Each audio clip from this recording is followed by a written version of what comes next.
शेवगावात मोठी कारवाई। Transformer oil आणि कॉपर चोरणारे आरोपी पकडले।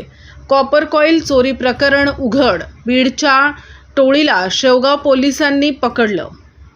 अहिल्यानगर जिल्ह्यातील शेवगाव तालुक्यात मोठी पोलीस कारवाई करण्यात आली आहे। अहिल्यानगर जिल्ह्यातील शेवगाव तालुक्यात मोठी पोलीस कारवाई करण्यात आली आहे। गदेवाडी येथील MSCB सबस्टेशनमध्ये जबरी चोरी करणाऱ्या 3 आरोपींना स्थानिक गुन्हे शाखेने जेरबंद केले आहे। या आरोपींकडून तब्बल 5,72,000 रुपयांचा मुद्देमाल जप्त करण्यात आला आहे। 22 एप्रिल रोजी मध्यरात्री चोरट्यांनी वॉचमनला मारहाण करत ट्रान्सफॉर्मर फोडून कॉपर कॉइल आणि ट्रान्सफॉर्मर ऑइल चोरी केले होते।